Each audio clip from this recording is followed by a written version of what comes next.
Hello friends, welcome to JKSAMAYAL. இன்னைக்கு நம்ம பார்க்க போற ரெசிபி வந்து உருளைக்கிழங்கு போண்டா. உருளைக்கிழங்கு போண்டா செய்யறதுக்கு நான் வந்து 2 உருளைக்கிழங்கு எடுத்து ரெண்டா கட் பண்ணி வேக வச்சு தோல் நீக்கிட்டு வச்சிருக்கேன். இப்போ இத வந்து நம்ம மசிச்சு எடுத்துக்கலாம். பாருங்க இந்த மாதிரி கையில அழுத்தினாலே நல்லா வெந்த கிழங்குன்றதுனால மசிஞ்சிரும். பாருங்க நல்லா மசிச்சு எடுத்தாச்சு. அடுத்து இப்போ உருளைக்கிழங்கு போண்டாக்கு நம்ம ஸ்டஃபிங் மசாலா ரெடி பண்ணனும். அதுக்கு தான் இந்த உருளைக்கிழங்கு வந்து நல்லா மசிச்சு வச்சிருக்கோம். அடுத்து பேன்ல 2 டேபிள் ஸ்பூன் அளவுக்கு ஆயில் சேர்த்துருங்க.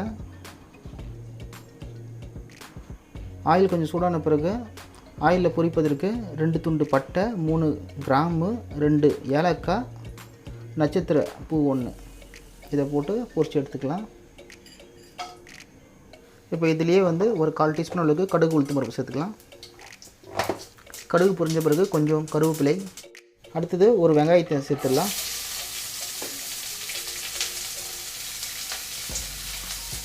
இது கூட ஒரு 3 பச்சை மிளகாய் கீறி வச்சிருக்கேன், அதையும் சேர்த்துருங்க.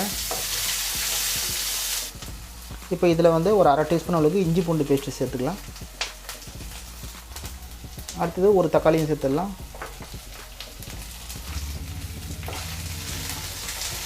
இப்போ இது வரைக்கும் நல்லா வதங்கட்டும்.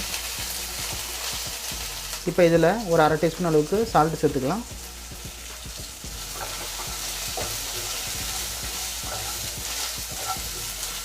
அடுத்தது சில்லி பவுடர் 1 டீஸ்பூன், மஞ்சள் தூள் 1/4 டீஸ்பூன், கரம் மசாலா 1/4 டீஸ்பூன்.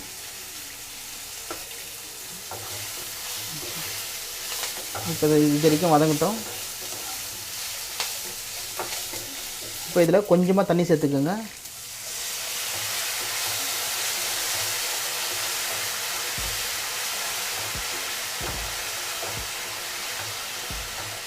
அடுத்தது கொஞ்சம் கொத்தமல்லி இலையை சேர்த்துடலாம்.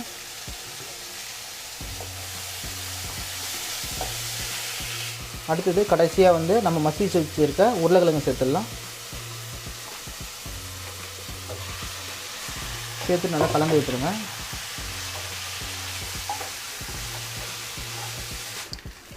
பாருங்கள் இப்போ உருளைக்கிழங்கு போண்டா செய்கிறதுக்கு ஸ்டஃப் பண்ணுறதுக்கு மசாலா ரெடி ஆயிடுச்சு.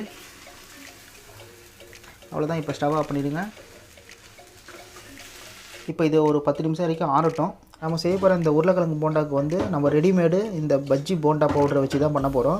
இப்போ கட் பண்ணி வச்சுருக்க ரெடிமேடு பஜ்ஜி போண்டா பவுடரை வந்து ஒரு பவுலில் ட்ரான்ஸ்ஃபர் பண்ணிக்கலாம்.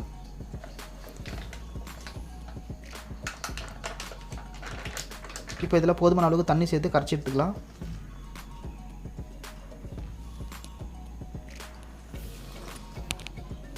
பாருங்கள் இந்த மாதிரி தான் திக்காக கரைச்சி எடுத்துக்கணும், ரொம்ப தண்ணியாக கரைச்சிடாதீங்க. இப்போது போண்டாக்கு மாவும் ரெடியாக இருக்குது. இதில் நம்ம உப்பு எதுவுமே சேர்க்க தேவையில்ல, ரெடிமேட் மிக்ஸுன்றதுனால எல்லாமே கரெக்டான அளவில் கரெக்டாக இருக்கும். அடுத்தது உருளைக்கிழங்கு வந்து இந்த மாதிரி குட்டி குட்டியாக நம்மளுக்கு போண்டா எந்த சைஸுக்கு வேணுமோ அந்த சைஸுக்கு ஏற்றாப்புல உருட்டி வச்சுக்கோங்க. அது உருட்டுறதுக்கு முன்னாடி அந்த ஸ்டஃப் பண்ண நம்ம அந்த மசாலாவில் இருக்கிற அந்த தேவையில்லாத இந்த பச்சை மிளகா, பட்டை, கருவேப்பிலை இதெல்லாம் வந்து எடுத்துருங்க. ஏன்னா உருளைக்கிழங்கு போண்டா வந்து நம்ம குழந்தைங்களும் சாப்பிடுவாங்க வீட்டில். அப்போ நம்ம வந்து போண்டாவில் வச்சு சாப்பிடும்போது வாயில் அகப்படும் போது டிஸ்டர்பன்ஸாக இருக்கும். அதனால தான் இந்த பச்சை மிளகா, இந்த பட்டை, கருவேப்பிலை, இந்த ஏலக்காய், கிராம்பு இதெல்லாம் வந்து முதலே தனியாக எடுத்து வச்சுருங்க. எடுத்துகிட்டு இந்தமாதிரி உருண்டை பிடிச்சி வச்சுக்கோங்க.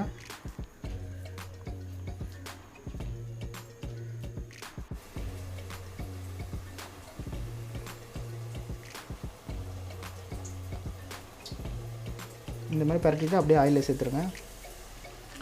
இப்போ போண்டா வந்து எல்லா பக்கமும் வேகணும்.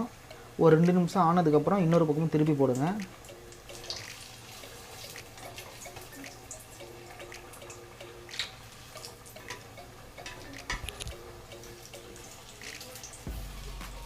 செய்கிற நேரத்தில் ஸ்டவ் வந்து மீடியம் ஃப்ளேம்லேயே வச்சு செய்யுங்க. 2 பக்கமும் நல்லா கலர் மாறி பொரிஞ்சு வந்துட்டாலே போதும், போண்டா ரெடி ஆகிடும். வெளியே எடுத்துடலாம். அவ்வளோதாங்க, சுவையான உருளைக்கிழங்கு போண்டா ரெடி ஆகிடுச்சு.